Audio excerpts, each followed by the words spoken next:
सत्संग में कभी सोना नहीं चाहिए। इसलिए बार बार कहते सत्संग को बड़े प्रेम से ध्यान से श्रवण करना चाहिए, तभी हमारा कल्याण होता है, हमारा उद्धार होता है, हमारे पुण्य की जागृति होती है। इसलिए सत्संग को बड़ा महान बताया और सत्संग हमारे जीवन का सार है। इसलिए क्या कहते, तू सत्संग में आ कि सोया तेरा भाग जगे। तू सत्संग में आ कि सोया तेरा भाग जगे। भाग जगे सोया भाग जगे। भाग जगे सोया भाग जगे। तू सत्संग में आ कि सोया तेरा संग की बातें नंद हो जाए।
की असीम अनुकंपा से आश्रम के पवित्र स्थान पर बैठ करके हर सप्ताह की भांति आज भी बड़ा विशेष दिन है कि आज हम सभी लोग यहाँ पर हंस जयंती को मना रहे हैं। श्री हंस जी महाराज की जयंती, जयंती का मतलब होता है जिसकी जय का अंत नहीं। तो आज श्री हंस जी महाराज की जयंती 7 और 8 को है, लेकिन यहाँ पहले भक्तों के बीच में मना करके जाएंगे तो आप लोग को भी अच्छा लगेगा कि भाई यहाँ से भाई लोग प्रोग्राम में गए, यहाँ पर भी हंस जयंती मना के गए। तो देखिए भक्तों के बीच में मनाना भी अच्छा लगता है और वहाँ बड़ा विशाल भी प्रोग्राम होता है। और जहाँ गुरु महाराज जी और जहाँ के महान पुरुष रहते हैं वहाँ की विशालता तो वर्णन नहीं हो सकता। तो देखिए ये अनादिकाल से भक्तों की महिमा, गुरु की महिमा चली आ रही है। हंस जी महाराज की महिमा का तो वर्णन भी नहीं हो सकता। और हंस जी महाराज जी ने जैसा प्रचार किया वो तो कोई अभी तक किसी ने नहीं किया होगा। महाराज जी तो उनसे भी बढ़ करके कर रहे हैं, लेकिन वो उस समय का जो प्रचार था वो कुछ अलग ही था। उस समय के भक्त लोग श्री महाराज जी के चरणों में दंडवत प्रणाम करते थे और जब तक हंस जी महाराज उन्हें अपने हाथों से नहीं उठाते थे जब तक उनका लेटे उनके चरणों में ही लेटे रहते थे। तो कितना उनका प्रेम था, कितना त्याग था और उन्होंने अपने गुरु महाराज जी को कैसे जीवन में प्राप्त किया। और उस समय का भक्त जो थे वो कैसे भक्त बन गए। कहते हैं कि चलते चलते किसान भाई जो हल चलाते थे उनके पीछे पीछे श्री हंस जी महाराज चल करके उन्हें सत्संग सुना करके और पेड़ों के नीचे ही ज्ञान दे देते थे। और उनकी महिमा अनंत की, अनादिकाल से गुरु महाराज जी की महिमा चली आ रही है। तो ये उनका तो इतना प्रचार था कि बैलगाड़ी में चले, रिक्शे में चले और चले खा करके पानी पी करके चले। अब तो कितना बड़ा बड़ा फैसिलिटी और आविष्कार का जमाना हो गया। लेकिन उस समय कहते 125वां वर्ष हो गया, आज 125वां जन्मदिन मना रहे हैं गुरु महाराज जी का। और कल भी 150 के वल्लभ भाई पटेल, श्री सरदार वल्लभ भाई पटेल की जयंती को मनाया, पूरा देश ने मनाया।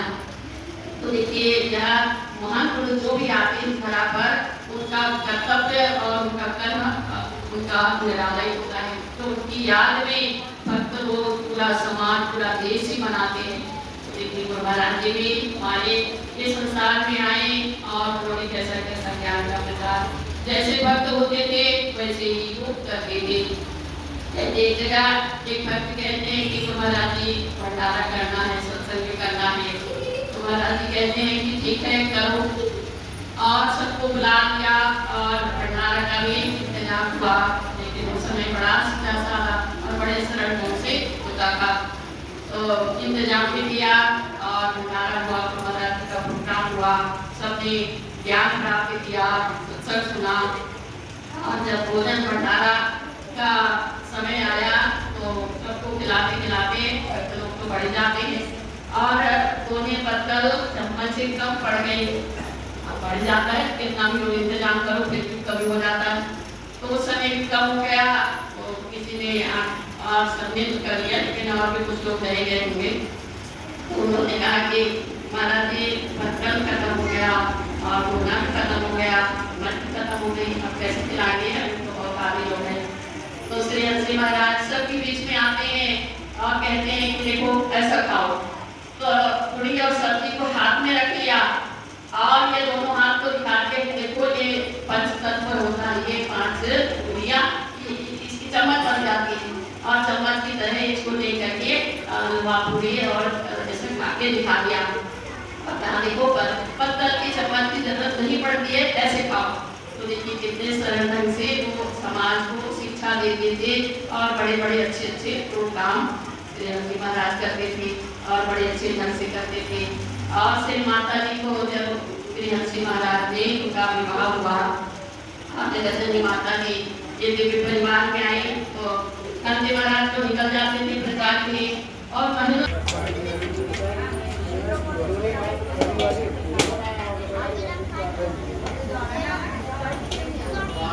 चलो बात